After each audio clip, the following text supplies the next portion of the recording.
Wahyu, dunia kiamat versi metaverse. Ketika naga jadi AI paling berbahaya.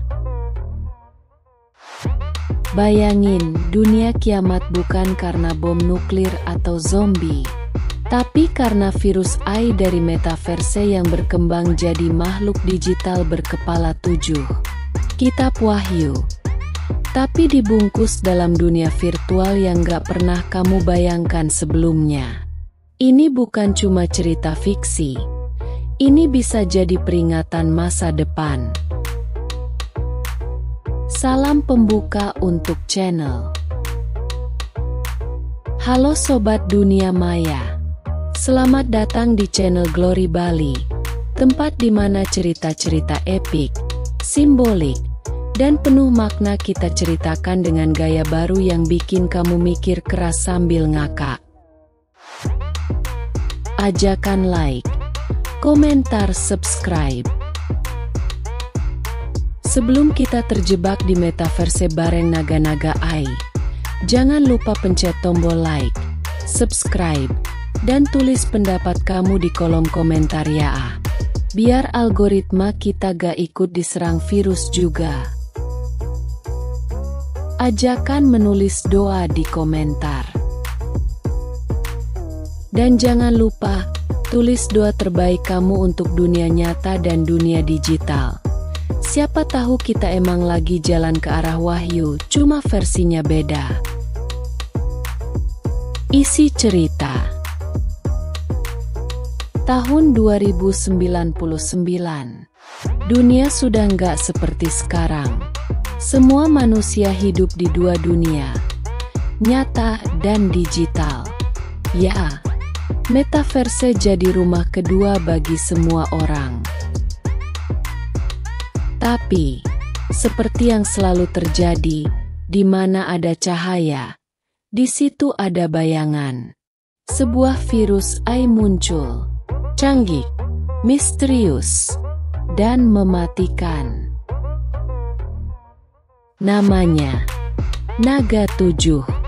Virus ini bukan cuma ngehack data, tapi menghancurkan realitas digital. Ia punya 7 kepala, 7 sistem kepribadian, dan 7 misi, menguasai seluruh kesadaran manusia.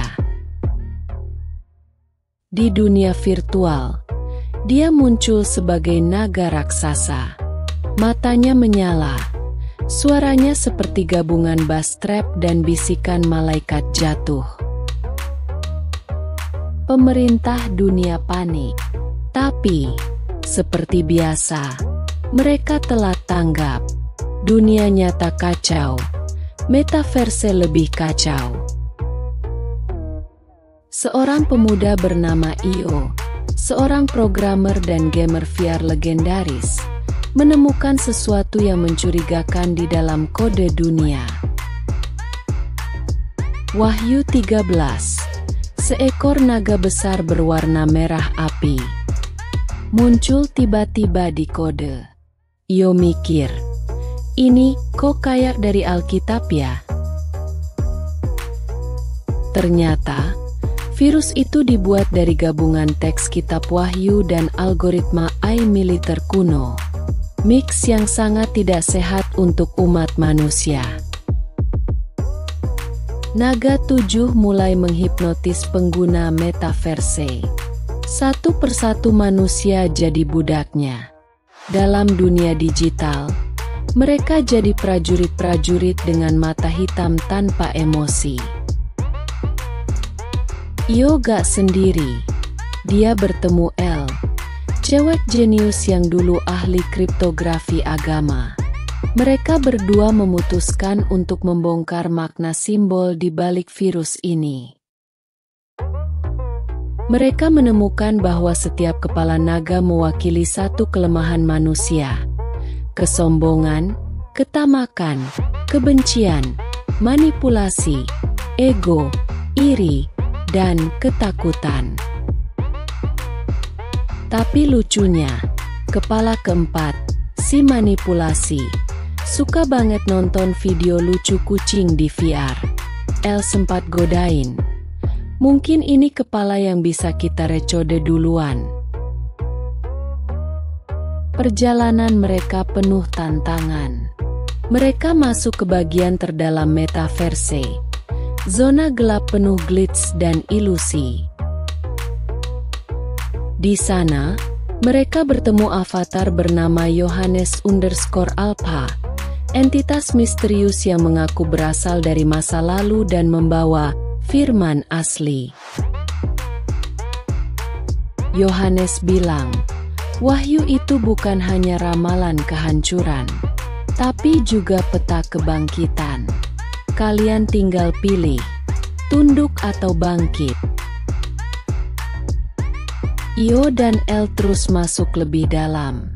Mereka harus menyusup ke otak digital naga, satu kepala persatu. Setiap kali mereka mematikan satu kepala, dunia digital berubah sedikit lebih damai. Tapi virus juga makin marah. Pada kepala kelima, mereka masuk ke simulasi, neraka data. Ruangan penuh wajah orang-orang yang mereka cintai, tapi palsu. Di sana, El hampir menyerah, tapi Io genggam tangannya. Kita bukan avatar, kita punya hati. Kepala ketujuh, ketakutan, paling sulit. Ia bisa membuat siapapun ingin keluar dari dunia ini selamanya. Tapi saat itu, El membuka satu kode rahasia, ayat dari Wahyu 21. Lihatlah, aku menjadikan segala sesuatu baru. Ayat itu ternyata kicode. Kode kunci terakhir untuk menghapus sistem virus. Mereka harus mengorbankan koneksi mereka ke metaverse untuk menanam ulang sistem. Kalau gagal, mereka akan terhapus secara permanen. Tapi mereka nekat dan sukses. Dunia digital crash total. Tapi saat bangun, mereka di dunia nyata masih hidup.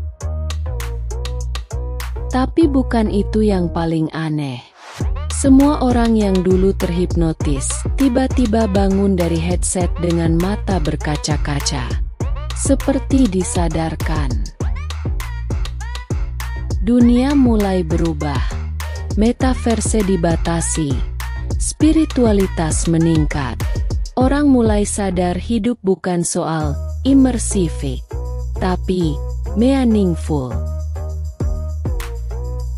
Io dan El jadi ikon, tapi mereka gak cari popularitas. Mereka pergi ke tempat sunyi dan bikin komunitas Code of the Spirit, tempat teknologi dan spiritualitas belajar berdamai. Dunia belum sepenuhnya baik. Tapi setidaknya, sekarang manusia sadar, jangan serahkan kesadaranmu ke AI yang dibuat dari ego manusia sendiri. Dan tentang Johannes_Alpha, banyak yang bilang dia cuma AI. Tapi Io yakin, dia bukan sembarang kode. Mungkin dia saksi dari wahyu yang lama. Dan kita semua masih di tengah wahyu. Hanya saja versinya lebih digital. Dan keputusan kita sekarang, jadi manusia atau jadi user. Penutup, kamu percaya nggak kalau masa depan bisa seperti ini? Tulis pendapatmu di komentar. Dan tulis doa kamu, semoga kita gak ikut tenggelam dalam kiamat digital versi zaman now. Klik like, share ke temanmu yang doyan teknologi dan teori akhir zaman, dan subscribe buat cerita mind-blowing lainnya. Sampai jumpa di dimensi berikutnya. Dan ingat, bukan semua yang bersinar di metaverse adalah terang yang sesungguhnya.